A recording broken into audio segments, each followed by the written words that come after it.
வாழ்க வளமுடன். எல்லாருக்கும் வணக்கங்க. எல்லோரும் நலமாக இருக்கீங்களா? நண்பர்களே, இந்த பதிவில் நம்ம பார்க்கக்கூடியது குரு பயிற்சி பலன்கள்.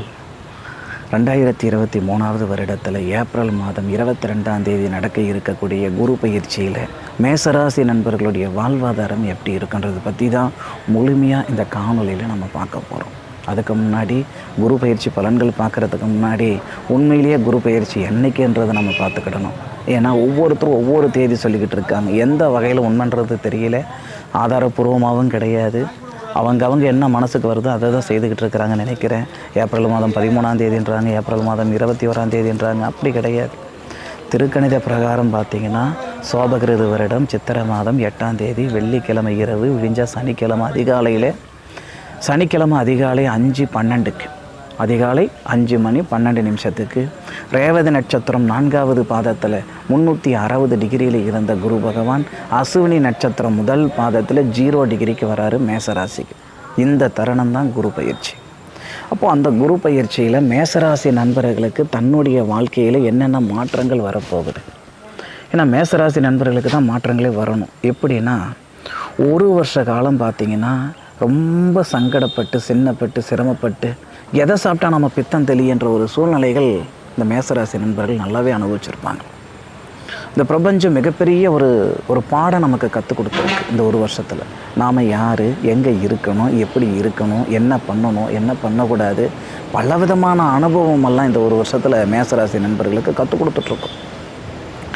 தன்னை சார்ந்தவங்க நல்ல விதமாக இருந்திருக்கலாமே தவிர தான் நல்ல விதமாக இருக்கிறதுக்கு வாய்ப்புகள் இல்லை. நல்ல விதமான வளர்ச்சி அடைகிறதுக்கான வாய்ப்புகள் இல்லை. உழைப்பு மட்டும்தான் போட்டிருப்பாங்களே தவிர உயர்வு வந்திருக்காது. எந்த இடத்துல ஆரம்பிச்சிருக்காங்களோ அதே இடத்துல தான் இருந்திருப்பாங்களே தவிர நான் முன்னுக்கு வந்துட்டேன், சாதிச்சிட்டேன், சம்பாதிச்சிட்டேன்னு சொல்கிறதுக்கான வாய்ப்புகள் சுத்தமாக கிடையாது. அப்போது பார்த்த இடத்துல காசு பணமாக இருந்தது போய் எந்த பக்கம் 10 ரூபாய் இருக்குன்றது தேடுற காலம் கொடுத்துருந்துருக்கும். இருக்கிற 4 நகநட்டாக இருந்தாலும் அந்த நகநட்டு கொண்டு போய் அடமான வச்சு பார்க்கக்கூடிய ஒரு சூழல் ஏற்பட்டிருந்திருக்கும். அப்பேற்பட்ட நேர காலங்கள் மேசராசி நண்பர்களுக்கு மாறப்போகுதுங்க. மேசராசியில் இருக்கக்கூடிய நட்சத்திரங்கள் பார்த்திங்கன்னா, முதல் நட்சத்திரம் அசுவினி நட்சத்திரம். அசுவினி நட்சத்திரம் அப்படின்னா, அசுவினி நட்சத்திரத்துக்கு அதிபதி யாருன்னு பார்க்கும்போது கேது பகவான் குரு பகவான் பயிற்சி ஆகக்கூடிய காலத்தில் மேசராசிக்கு 7வது இடத்துல சுக்கிரனுடைய ஆதிக்கத்தில் சரியாக விஷாக நட்சத்திரம்னு சொல்லக்கூடிய குரு பகவானுடைய நட்சத்திரத்தில் தானுங்க கேது பகவான் இருக்கார். அப்போது அந்த கேது பகவானுடைய நட்சத்திரத்தில் தான் குரு பகவானும் குரு பகவானும் பார்த்திங்கன்னா நட்சத்திர பரிவர்த்தனையில் செய்து உங்களுடைய ராசிக்கு 7வது இடத்துல மேசராசிக்கு 7வது இடத்துல இருக்கக்கூடிய கேது பகவான் தன்னுடைய 7வது பார்வையாக குரு பகவானை பார்க்குறாரு. குரு பகவானுடைய 7வது பார்வையாக கேது பகவானை பார்க்குறாரு. நட்சத்திர பரிமாற்றங்களும் செய்திருக்காங்க 2 பேரும். அதே மாதிரி 2 பேரும் பார்வை பரிமாற்றங்களும் செய்திருக்காங்க. இதனால் என்ன சார் நடக்க போகுது? பல மேசராசி நண்பர்களுக்கு பார்த்திங்கன்னா திருமண தடைகள் விலக போகுது. ஏன்னா கோச்சார ரீதியாக சர்பதோஷம்னு சொல்லுவாங்க, நாகதோஷன்ட்டு. கோச்சார ரீதியாக சில பேருக்கு ஜென்ம ரீதியாகவே நாகதோஷம் இருந்திருக்கும். லக்னத்தில் ராகு அல்லது கேது, லக்னத்துக்கு 2வது இடத்துல ராகு அல்லது கேது. பரிசம் போடுற அளவுக்கு வந்தோம், பாதியில் நின்று போச்சு. கை நினைக்கிற அளவுக்கு வந்தோம், கத்தரிச்சிட்டு போயிடுச்சு. ஏன் கல்யாணமே பண்ணிட்டோம், சங்கடமாக தான் சார் இருக்குது.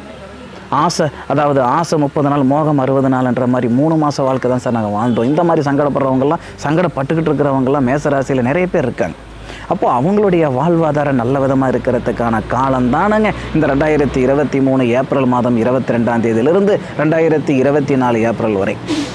அப்படி என்ன சார் மாற்றங்கள் வரப்போகுது அப்படின்னா, ஃபர்ஸ்ட் ஆஃப் ஆல் உழைப்புக்கு தகுந்த உயர்வு ஏற்படும். வாழ்க்கைக்கு ஏற்ற வளர்ச்சி கொடுக்கும். உங்களுடைய தொழில் வளர்ச்சிகள் கொடுக்கும், தன வளர்ச்சி கொடுக்கும். பொருளாதாரத்தில் இருக்கிற சங்கடங்களை சரி பண்ணணும். ஃபஸ்ட்டு உங்களுடைய அந்த மன வாழ்க்கையில் நிம்மதி சந்தோஷம் ஏற்படுத்தும். கல்யாணம் பண்ணவங்கெல்லாம் நிம்மதியாக இருக்கிறாங்க, சந்தோஷமாக இருக்காங்க சொல்லிட முடியாது இல்லைங்களா? சில பேருக்கு கல்யாணம் பண்ணாமல் சங்கடம்னா, சில பேர் கல்யாணம் பண்ணிவிட்டு ஏன்டா பண்ணணும்னு சங்கடம் இருந்திருக்கும். அப்போது அந்த திருமணம் பண்ணி நிம்மதி இல்லாத நண்பர்களுக்கு இந்த தருணத்தில் நிம்மதி சந்தோஷம் ஏற்படுத்தும். காசு பணம் இல்லைன்றது தான் சங்கடம் அப்படின்னெல்லாம் கிடையாதுங்க. காசு பணம் இருந்து சங்கடப்பட்டுட்டு இருக்கிறவங்க நிறைய பேர் இருக்க தானே செய்கிறாங்க. அப்போ அந்த மாதிரி நண்பர்களுக்கு இந்த தருணத்தில் தன்னுடைய வாழ்க்கையில் இருக்கிற சங்கடங்கள் முழுமையாக சரியாகும். கணவன் மனைவிக்குள்ளே இருக்கக்கூடிய கருத்து வேறுபாடுகள் சரியாகும். பணப்பிரச்சனைகள், பொருளாதாரத்தில் இருக்கிற சங்கடங்கள் சரியாகும். தொழிலில் இருக்கிற சங்கடங்கள் சரியாகும். 4 முறை நான் தொழில் ஆரம்பிச்சேனுங்க, 5 முறை தொழில் ஆரம்பிச்சேனுங்க, 1 வருஷத்தில் பார்த்துக்கிடுங்க எந்த அளவுக்கு இருக்குன்ட்டு. இந்த 1 வருஷத்தில் 4 முறை 5 முறை தொழில் ஆரம்பித்து நட்டப்பட்டு இருக்கிற மேசராசி நண்பர்களுக்கு இந்த தருணத்தில் குருவுடைய பார்வை, அதுவும் குரு ஜென்மத்தில் வரும்போது நானே கூட நிறைய பதிவில் சொல்லியிருக்கிறேனுங்க. குரு பகவான் ஜென்மத்துக்கு வந்தால் பாரப்பா இன்னும் ஒரு பகர கேளு, பரமகுரு ஜென்மத்தில் வந்தபோது கூரப்பா கோதண்டபாணி வீரன் கோற்றவனி குடியேறி போக செய்தார், ஜாதகனுக்கு வேதை மித்த சிவசிவா செம்பொன் நாசமாகுதுன்ட்டு. இது பார்த்தீங்கன்னா எல்லா விதத்துலையும் பொருந்தாதுங்க. ராமர் இந்த மாதிரி நேரத்தில் தானுங்க வனவாசம் போனார். ஆனாலும் மேச ராசியில் வந்த குரு பகவான் கேதுவுடைய பார்வை வாங்கி கேதுவுடைய நட்சத்திரத்தில் இருக்கும்போது அப்படியே ஆப்போசிட்டாக நமக்கு நல்ல பலன்கள் கொடுக்க போகிறாரு. இதனால தான் அந்த திருமண தடைகள் விலகுன்னு சொன்ன காரணம் இதுதானுங்க. பொருளாதாரத்தில் இருக்கிற சங்கடங்கள் சரியாகன்னு சொன்ன காரணம் இதுதானுங்க. தொழில் வளர்ச்சிகள் கொடுக்கறதுக்கு காரணம் இதுதான் அப்படின்றதும் அதுக்கு ஆதாரம் இதுதானுங்க. ஆக குரு பகவான் வரவர் உங்களுடைய ராசிக்கு 5ஆம் இடத்தை பார்க்குறாரு.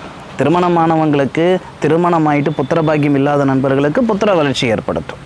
பூர்வீக சொத்து என்னால் விற்க முடியலைங்க, பூர்வீகத்தில் 4 காசு சம்பாரிச்சுக்கிட முடியலைங்க, இருந்து பூர்வீகத்திலேயே வாழ்ந்து என்னால் 4 காசு சம்பாதிக்க முடியலைன்னா அந்த பூர்வீகத்தில் இருக்கிற சங்கடங்களை சரி பண்ணி பூர்வீக இடத்துல ஒரு நல்ல விதமாக இருக்கிறதுக்கான தருணத்தை கொடுத்துரும் குரு பகவான்.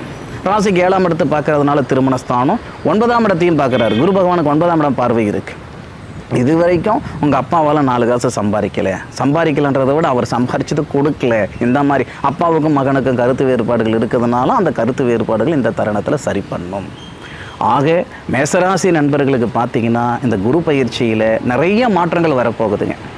தன்னுடைய வாழ்க்கையிலையும் சரி, தன்னுடைய வாழ்வாதாரத்திலையும் சரி அதிகமான ஒரு மாற்றங்களை எதிர்பார்த்துக்கிட்டு இருக்கிற மேசராசி நண்பர்களுக்கு நிச்சயமாக ஒரு மாறுதலை கொடுக்கும்ன்றதில் எந்த விதமான ஒரு மாற்று கருத்தும் கிடையாதுங்க. ஆக நல்லது நடக்கும், நல்லது மட்டுமே நடக்கும். ஏப்ரல் மாதம் 22ஆம் தேதி குரு பகவான் மாறினாலும் உங்களுக்கு ரொம்ப மாற்றங்கள் எந்த நேரத்தில் கொடுக்கும்னா ஜூலை மாதம் 13ஆம் தேதி. அந்த ஜூலை மாதம் 13ஆம் தேதிக்கு மேற்கொண்டு வெளியூர் வெளிநாடு போகணும்னு நினைக்கிற நண்பர்களுக்கு வெளிநாடு போகிறதுக்கான வாய்ப்புகள் கொடுக்கும். ஐடி நிறுவனத்தில் வேலை செய்துக்கிட்டு இருக்கிறேனுங்க, இல்லை ஒரு பர்மனெண்ட் ஆகாமல் டெம்பரவரியாக வேலை செய்துக்கிட்டு இருக்கிறேனுங்க, ஐயா வேலையே இல்லாமல் உட்காந்துக்கிட்டு இருக்கிறேனுங்க அப்படின்னாலும் அந்த ஜூலை மாதத்துக்கு மேற்கொண்டு உங்களுடைய வாழ்வாதாரம் சிறப்பாக இருக்கும். உங்கள் தொழிலில் முன்னுக்கு வரத்துக்கான வாய்ப்புகளும் உழைப்புக்கு ஏற்ற உயர்வு வரதுக்கான தருணமும் இந்த பிரபஞ்சம் இந்த 2023ஆவது வருடம் ஜூலை மாதத்தில் கொடுக்க போகுது. நிறைய மாற்றங்கள் இந்த தருணத்தில் மேசராசி நண்பர்கள் அனுபவிக்க போகிறீங்க. அதில் எவ்விதமான ஒரு மாற்று கருத்தும் கிடையாது. சரி நண்பர்களே, என்னுடைய காணொலியை முழுமையாக பார்த்ததுக்கு மனசிலிருந்து மனமார்ந்த நன்றிகளை சொல்லிக்கிறேனுங்க. இது மட்டுமே பலன்கள் அப்படின்னு எடுத்துக்கிட வேண்டாம். இது கூட உங்களுடைய ஜென்ம ஜாதக ரீதியாக நேர காலங்கள் எப்படி இருக்குதுன்றது ஒரு முறை உங்களுடைய ஜோதிடர்கிட்ட கன்சல்டேஷன் எடுத்துக்கிடுங்க. லோக்கலில் இருந்தால் பக்கத்தில் இருந்தால் அந்த ஜோதிடர்கிட்ட போய் பார்த்துக்கிடுங்க. இல்லைனா ஆன்லைன் கன்சல்டேஷன் எல்லாம் அதிகமாக இருக்குதுங்க. இன்றைக்கி சாப்பிட்ற சாப்பாடே ஃபோனில் வாங்குகிற காலத்தில் இருக்கிறோம். காதில் கேட்கக்கூடிய ஜோசியம் பார்க்குறதுக்கு நீங்கள் நேரில் வரணும்னு அவசியம் இல்லை. வெளியூரில் இருக்கிறனுங்க, வெளிநாட்டில் இருக்கிறனுங்க பார்க்க முடியலைங்கன்னா ஃபோன் கன்சல்டேஷன் நம்மகிட்டே இருக்குதுங்க. நீங்கள் அதன் மூலமாக உங்களுடைய வாழ்வாதாரம் எப்படி இருக்குன்றது நீங்கள் பார்த்துக்கிடலாம். சரி நண்பர்களே, என்னுடைய காணொலி முழுமையாக பார்த்ததுக்கு மனசிலிருந்து மனமார்ந்த நன்றிகளை சொல்லிக்கிறேனுங்க. மீண்டும் அடுத்த ஒரு அற்புதமான ஒரு தருணத்தில் உங்கள் அனைவரையும் சந்திக்கும் வரை உங்களிடமிருந்து விடைபெறுவது உங்கள் வீட்டு ஜோதிட நண்பனான மா காளிதாஸ் மணிகண்டன். திருச்சிற்றம்பலம். வாழ்க வையகம், வாழ்க வளமுடன், வாழ்க வளமுடன்.